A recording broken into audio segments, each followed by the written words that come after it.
Isroil hujumlarida 6 nafar diplomat halok bo'ldi. Eron AQShni ogohlantirdi. Yer usti urushi yanada xavfli va qimmatga tushadi. Pragadagi Rossiya uyiga Molotov kokteyllari bilan hujum qilindi. Bularning barchasini video davomida to'liq yoritib beramiz. Eng muhim va qiziqarli yangiliklar video davomida. Saudiya Arabistonida Ukraina uchun manfaatli imkoniyatlar bor. Eron bilan birdamlik ramzi. Yaman xususiylari xalqaro yuk tashuvchi kemalarga zarba berishga tayyorligini ma'lum qildi. Eron AQSh bilan urushda ustunlikka ega. Dog'iston Eronga 150 tonna insonparvarlik yordami jo'natdi. Aziz do'stlar, quyida shu haqda videoga like bosing va izohlarda fikrlaringizni yozib qoldiring. O'zingizni aldamang. Tez-tez hojatga chiqish, peshobda qiynalish, kechasi uxlay olmaslik bu oddiy shamollash emas. Bu prostata muammosi. Agar bugun e'tibor bermasangiz, ertaga og'riq ham, asorat ham kuchayadi. Vitronik 100% tabiiy. Prostata bezidagi yallig'lanishni kamaytiradi.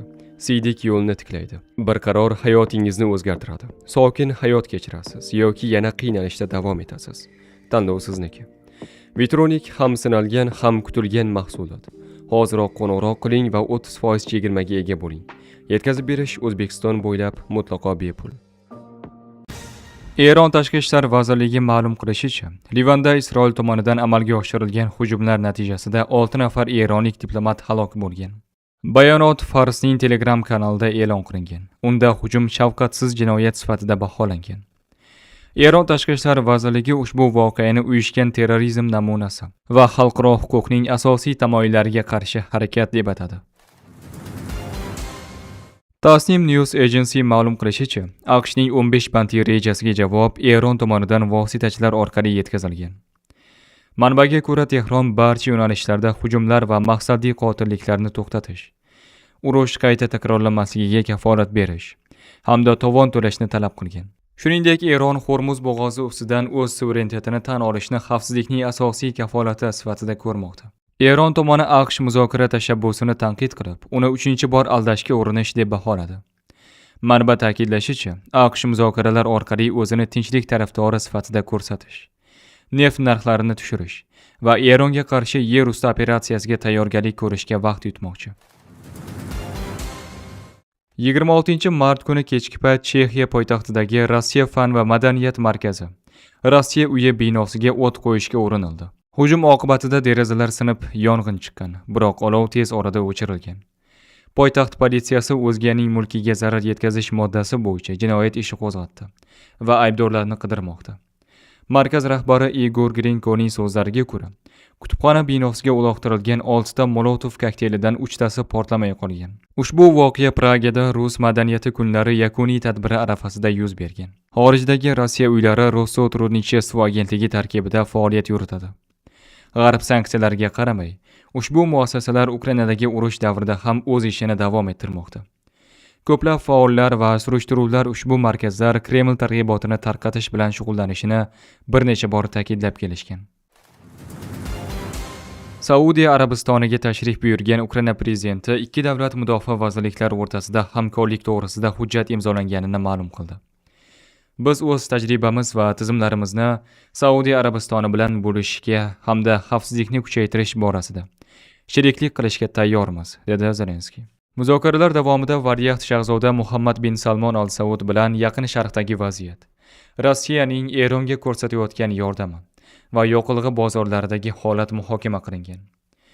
Ar-Riyodda Ukrainani qiziqtirgan salohiyat mavjud. Bu aloqalar ikki tomon uchun ham foydali bo'lishi mumkin, deya ta'kidladi Zelenskiy.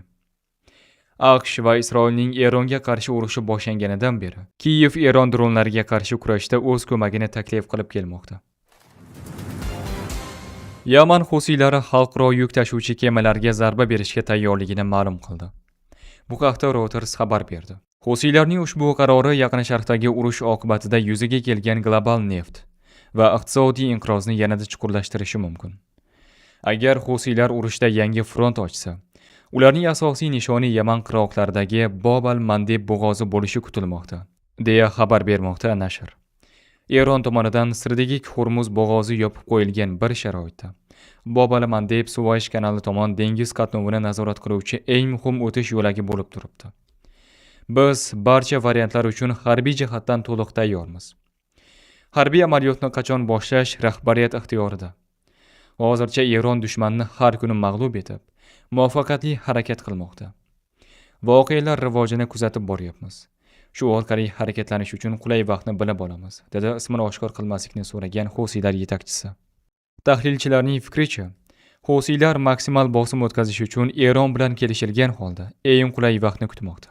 Eronning tasnim agentligi harbiy manbalarga tayanib, agar Eron hududi yoki orollarga hujum qilinsa, Bab al-Mandebda yangi front ochilishi mumkinligidan ogohlantirdi.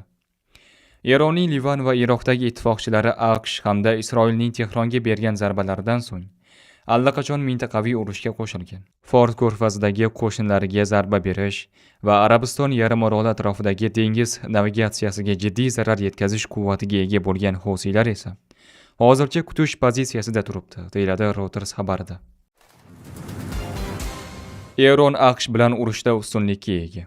Bu haqda Buyuk Britaniya razvedkasining MI6 sobiq rahbari Alex Yanger The Economist nashriga bergan intervyusida ma'lum qildi. Haqiqat shundaki, AQSh vazifaning murakkabligiga yetarlicha baho bermadi. Fikrimcha, taxminan 2 hafta oldin ular Eronda tashabbusni qo'ldan chiqarishgan edi, dedi Yanger. Uning ta'kidlashicha, Eron rahbariyati kutilganidan ko'ra ancha bardoshli bo'lib chiqqan. 2025-yilning iyun oyidayoq Eron harbiy kuchlarini taqsimlash va quroldan foydalanish vakolatlarini topshirish bo'yicha bir qator to'g'ri qarorlar qabul qilishgan edi. Bu ularga Qo'shma Shtatlarning juda kuchli havo operatsiyalariga qarshi qo'shimcha barqarorlik berdi. Dog'istondan Eronga umumiy og'irligi 150 tonnaga yaqin insonparvarlik yordami jo'natildi. Yuk tarkibida oziq-ovqat mahsulotlari va eng zarur narsalar bor. Bu haqda respublika rahbari Sergey Melikov ma'lum qildi. Eronda insonparvarlik yuki Qizil Yarimoy jamiyatiga topshiriladi. U insonparvarlik yukini kam ta'minlangan va muhtoj oilalarga yetkazib beradi. Yordam kerak bo'lgan joyda birinchilardan bo'lib yurtdoshlarimiz paydo bo'lishidan doimo faxrlanaman. Shuning uchun ham qo'shnimizning uyida tashvish bo'lsa, unga qo'l cho'zamiz. Eron bizning ishonchli do'stimiz va hamkorimiz. Biz juda ko'p sohalarda hamkorlik qilmoqdamiz, dedi Dog'iston rahbari Sergey Melikov. Yordam tarkibidan asosan birinchi ehtiyoj tovarlari, uni jamlashda mahalliy jamoat tashkilotlari, xayriya fondlari va Qizil Xoch fondi ishtirok etgan.